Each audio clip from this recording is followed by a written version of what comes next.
paper debt-based monetarist system that now is ultimately dependent upon inflating greater and greater and greater series of bubbles.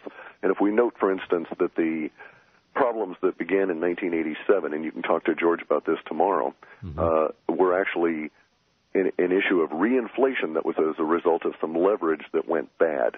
And then we had the situation in 1997, 10 years later, in which we had the long-term capital management concern that was, again, leverage that went bad. And then the cycle dramatically shortened. Instead of a 10-year period between these crises, we went from 97 to 2000, and then we had our crash of the Internet bubble in 2000. And what they did at the time was to decide, well, this is a very sound policy for us, meaning the powers that be. What we'll do is we'll create a new bubble to shove all this new money into, and thus we'll be safe and everybody will be happy, etc., and all the sheeple will be grateful and we'll lick our boots and go along and do what we say. The problem is, though, that each time you have one of these bubbles, the bubble by necessity from a large-term view must be larger than the previous bubble by the size of the previous bubble plus all the accruing interest of that previous bubble plus the interest that is required in the Federal Reserve System for the new money being created in the new bubble. And so we went into the housing bubble that absorbed vast quantities. When that crashed, we'd sort of shaded into the derivative bubble, which was even larger, and it's so large that it is the derivatives bubble is several times the gross domestic produce of the planet. Sure it is. Yeah. And at that point, we can't reinflate. And that's where they are now. So the idea that we're going to have political upheaval based on an agenda as opposed to a reaction to continuing crises, I find to be somewhat less than supportable. Well, how much longer can the bailout bubble go on? Until summer. We see the summer of hell being the real crux of the position here. We're going to hit a derivatives problem in March. From our data, it looks like March 12th to the 22nd, somewhere in there. And then we'll get into some real nasties in April and might even get into the point of the Armstrong market crash in, say, April 26th or whatever he picked. And thereafter, we have a desperation from government operating on the assumption that officialdom can do something, which they can't. It's not possible at this stage for the government to in any way affect the crisis other than negatively, because they're in a hole that was created by debt, and their response is to dig deeper and create more debt. And their only option and their only tool is to create more debt. They have to know this. These people, at some level, they can't be that stupid. No, you exactly. You and I are both true geniuses, no question about it, and we recognize this. But my UPS driver also recognizes this and doesn't think himself a genius. So, well, we're on the outside. Now, those people are on the inside, and there are a lot of people at mid levels at that juncture of financial confluence who know. They just do, and they know the ship is hopelessly penetrated. It's going down, and they're doing their job. And they're just paying their mortgage, trying to take care of their family, and keeping their mouths shut and doing their job. Yeah, but a lot of them are participating in the process. I keep laughing when I read these stories about these amazing bonuses that are continually being paid. And never mind the bailout. They're paying these scumbags bonuses that are into the hundreds of millions of dollars in some cases. It's kind of it's an interesting situation because, as is now currently being noted in the global media stream, if you read the foreign press, especially in the Germans and the French and the Russian, you'll start seeing the concept of a global political disruption or dislocation occurring in a lot of articles now. That's going to be the real price that the people who've received or the real cost of the bailout bonuses. Those people will be targeted, I think. Well, they certainly deserve it. Back in a minute with Clif High.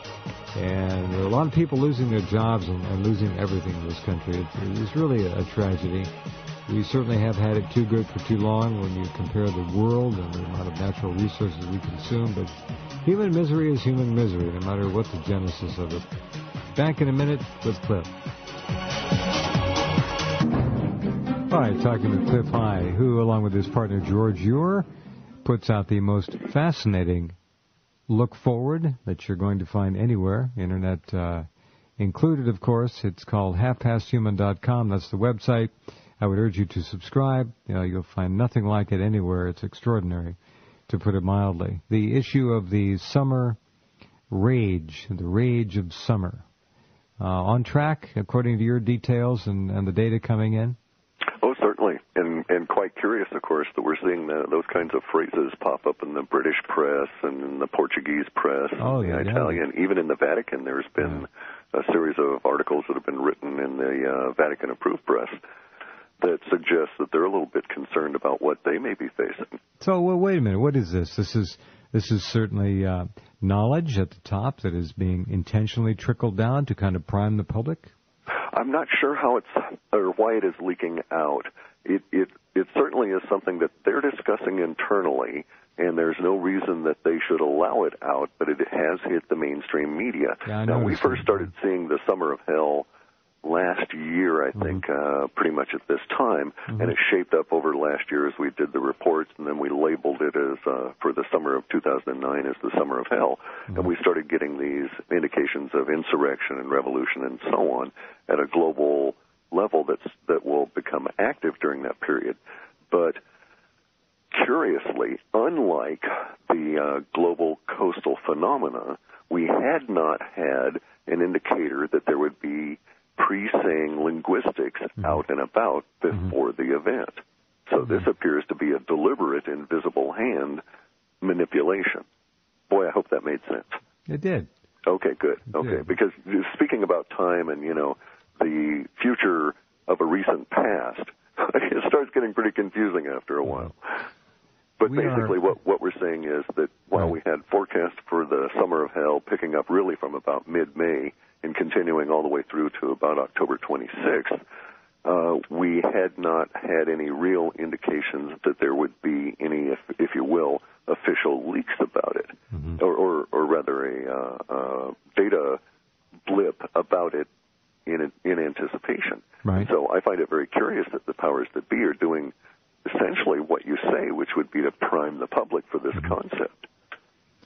I think they're going to, like they do with everything else, they're going to benefit from it somehow. They've got all their bases covered.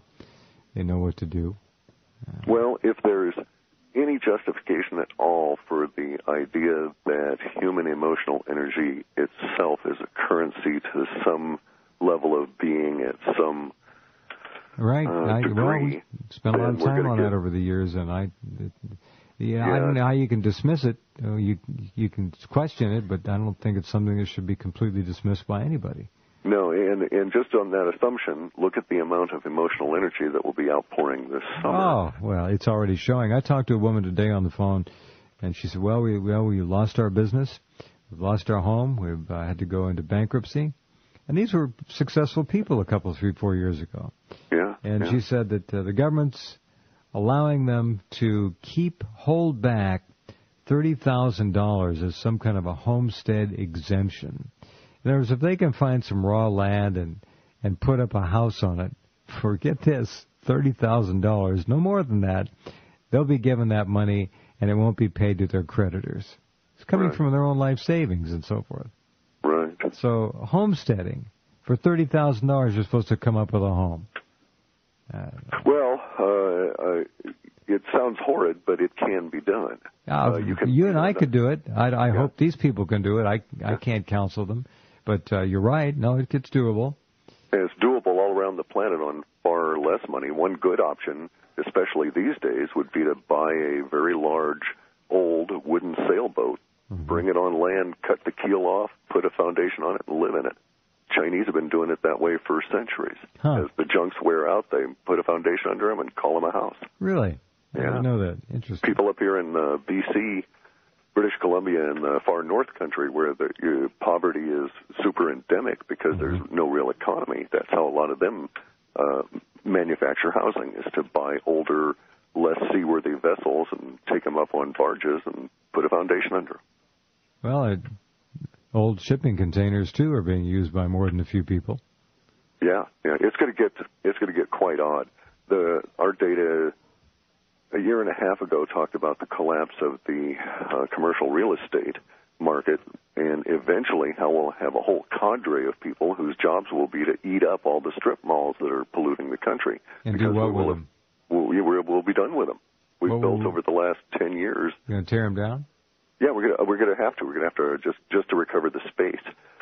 But also, I think that this may have been a look at some of the new jobs that may be coming out of the 2010 effort to get the country back to work. Our data shows that the worst has yet to hit. Well, George Soros says there's no bottom to it. Yeah, I don't know if I trust George enough, but I don't know. Buffett's lost billions. And yeah, there's another issue here entirely, and you need to talk to George Ure about this, and that is the long wave economics and the other chart-based ways in which the forecasting is done in the economist world. Because one of the things that I asked him about, which he had no real answer for, is how do they model the end? So in other words, the long wave economics now is modeling based essentially on past performances and cycles they've been able to determine in Fibonacci numbers and relationships between this high and this ultimate low and so on and so forth. But it's as though its underlying basic premise is that this will continue on forever.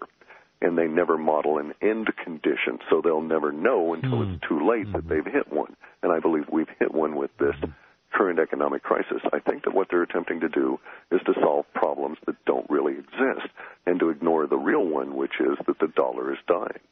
Solving problems that don't really exist.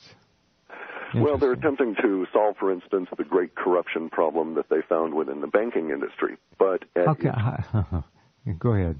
Okay, but at its core, the problem is not within the banking industry. It's within the growth and emotional maturity of the capitalistic system into what we've just recently come out of over the last, say, 12 to 15 years, the Bush-Clinton years, of a shift into predatory capitalism and a vast bundling. And they'll never be able to resurrect that. It's the issue of the greater bubble again. All right. Clif High is my guest. When we come back, Clif, let's talk about the fabric of the American man on the street, the average American. How are these people doing? How are they faring? The controllers have had pretty much their way with people for the last 50 years.